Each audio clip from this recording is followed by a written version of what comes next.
E aí, gente, tudo bem? Primeiramente, feliz ano novo a todos. Eu sei que aqui no canal, né, na minha aba de comunidade, eu não fiz nada referente ao ano novo, eu só falei realmente sobre o Natal. Mas desde já desejo um feliz ano novo a todos, que esse ano seja mais abençoado, um ano com mais paz, com mais saúde, com mais tranquilidade, com mais prosperidade, com mais conhecimento, né? E já para a gente começar o ano bem, começar o ano animado, eu gostaria de fazer um vídeo cujo principal objetivo é animar a nossa visão sobre o nosso país. Por quê? Esse vídeo, se você já leu aí no título, vai ser sobre quem foram os 5 maiores intelectuais que o nosso país já teve. E por que eu digo que é para a gente animar? Porque muitas vezes a gente tem uma visão muito negativa sobre as grandes personalidades da história brasileira.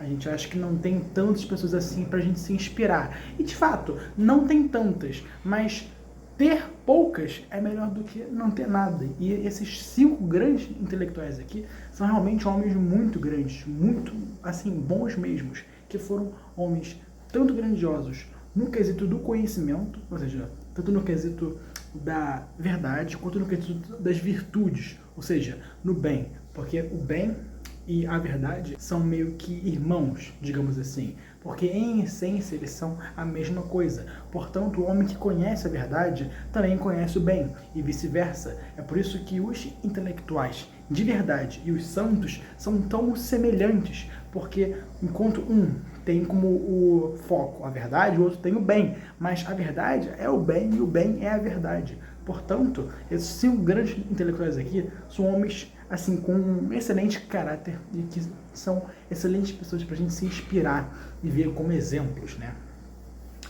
Então, e outra coisa, eu acho que são homens que não só são importantes para nós brasileiros, como são importantes para o mundo inteiro. Eu acho que o mundo inteiro devia conhecer mais essas pessoas, porque elas são pouco conhecidas mundialmente. Se elas são pouco conhecidas no Brasil, imagine no mundo inteiro. Então é isso. E já vou começar aqui a lista mostrando pra mim quem tá em quinto lugar, mas assim, antes de tudo, não tá bem numa ordem essa lista, não é do menos pro mais, não, é só uma lista. Até porque os 2 primeiros lugares eu acho que estão bem definidos. Agora os outros 3 pode dar uma grande variada, então não sei muito bem aqui, mas enfim, é só a lista aqui dos 5 maiores. E no quinto lugar já vou citar aqui o espetacular Gilberto Freire, que é disparadamente o maior sociólogo que o Brasil já teve e um dos maiores sociólogos de todos os tempos.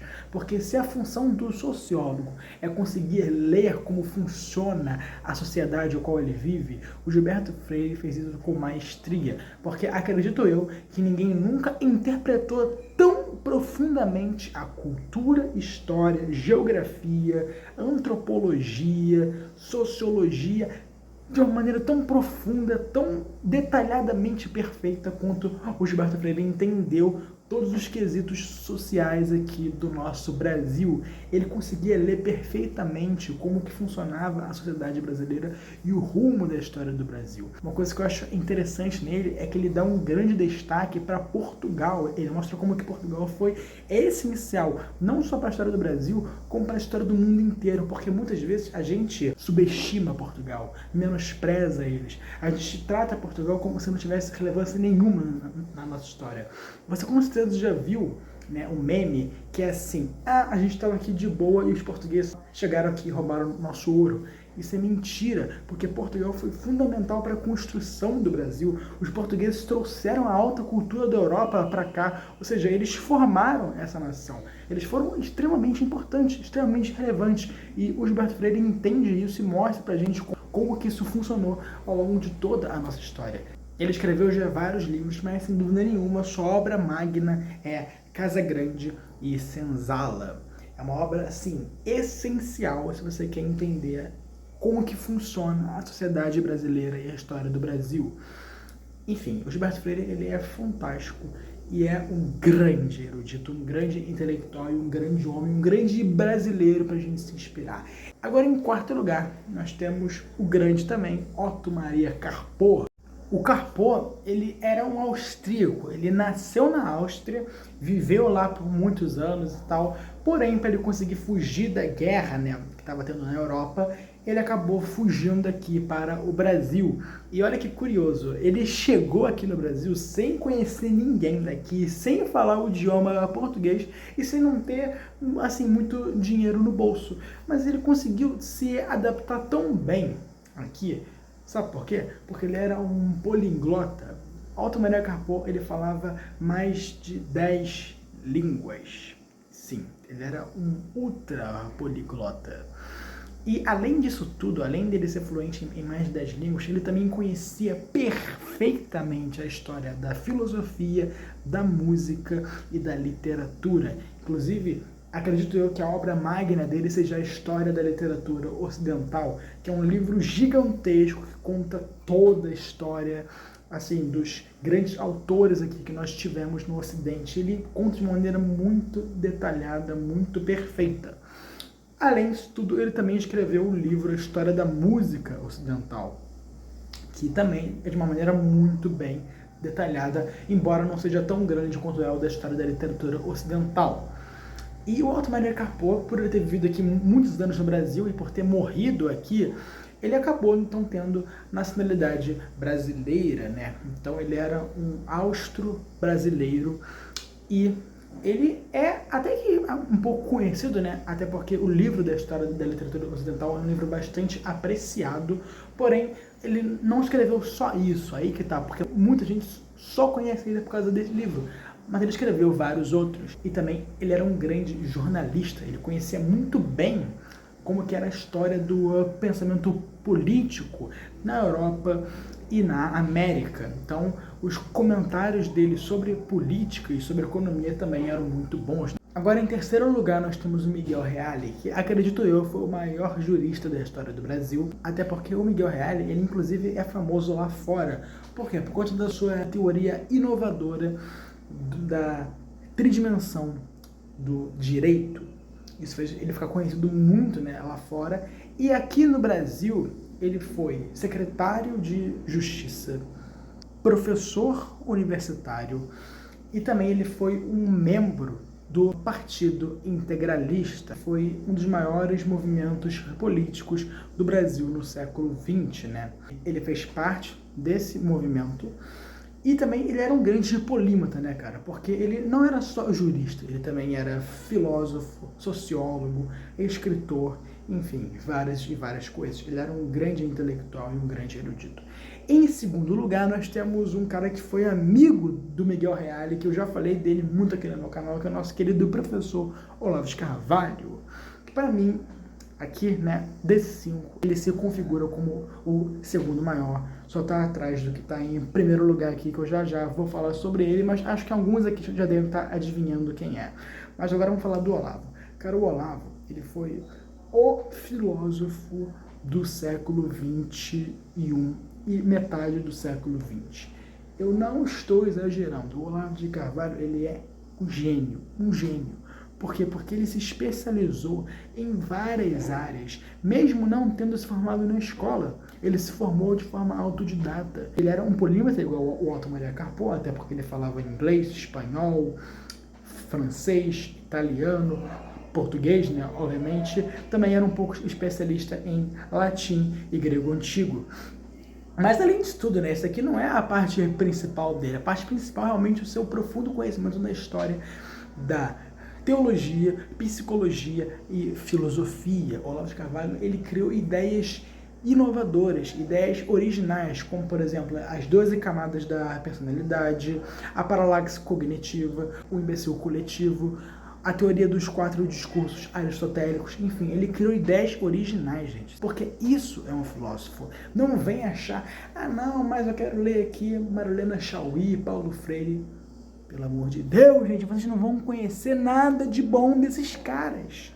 Vocês precisam ler os caras, os brasileiros que trouxeram ideias novas, originais pra gente e que nos nutriram com um profundo conhecimento, porque o professor Olavo de Carvalho conhecia profundamente a história do pensamento universal. Se você for ver os artigos dele, seus livros, suas aulas, enfim, cara, ele cita tantos autores, ele cita, assim, obras da alta cultura, ele cita eventos históricos que pouquíssimas pessoas conhecem. Ele teve acesso a isso, ele conheceu, estudou e leu isso de forma profunda, de forma analítica, de forma, assim, de uma forma que um grande intelectual faz. Esse é meu ponto.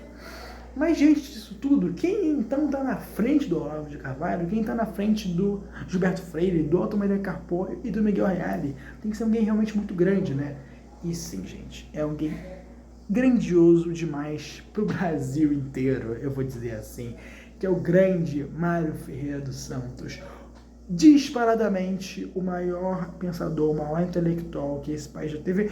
Eu não vou dizer de uma forma disparadamente, até porque o professor Olavo de Carvalho, para mim, foi o que chegou mais perto disso, embora não tenha chegado, e o próprio Olavo reconhece isso, porque muitos brasileiros só conheceram o Mário Ferreira dos Santos por causa do Olavo, inclusive eu fui um deles. E, cara, o Mário Ferreira dos Santos, ele é alguém absurdo. Ele é um dos maiores filósofos de todos os tempos. Ele é nível Aristóteles, Platão, Santo Agostinho, São Tomás de Aquino, Leibniz, Schelling, enfim, ele é nível desses caras e ele é um brasileiro. Olha que orgulho nosso. O Mário Ferreira dos Santos, a obra magna dele é a Enciclopédia das Ciências Filosóficas, que é um só livro, mas que tem dezenas de volumes, e cada volume é de um assunto específico. Um é de economia, o outro é de psicologia, o outro é de cosmologia, o outro é de antropologia. Cara, ele era o maior erudito, ele foi o maior erudito que esse país já teve. E não preciso dizer que ele criou várias ideias originais, fora a sua interpretação da história da filosofia, da história do pensamento universal. Ele criou ideias, assim, cara, absurdas, de inovação, sabe? Ideias que precisam ficar marcadas para sempre na história do pensamento humano, como, por exemplo, as 10 leis eternas. Todo mundo precisa estudar isso ao menos uma vez na vida, cara, porque é uma coisa que vai abrir sua mente de uma forma inacreditável. O Mário Ferreira dos Santos, cara, ele é uma grande inspiração para mim. Cara, eu fico orgulhoso dele ser brasileiro. Esse é o meu ponto. Esses 5 caras aqui que estão aqui, esses 5 intelectuais, são pessoas que você vê eles e fala: caraca, que orgulho de ser do mesmo país que esse cara. Isso é um grande intelectual. Esquece esses teus professores de faculdade, porque tem pouquíssimos que são bons. Foge a regra, cara. Porque a regra geral é que a maioria deles, infelizmente, são tenebrosos de horríveis.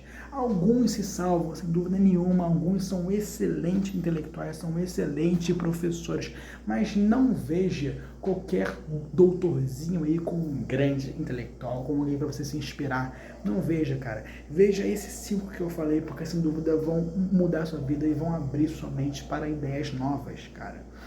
E é basicamente isso, pessoal.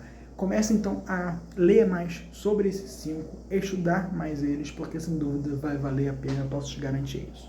Então é isso, pessoal. Mais uma vez, desejo feliz ano novo a todos. Por favor, ajudem a expandir esse canal ainda mais, compartilhando esse vídeo. E é isso. Valeu, até a próxima.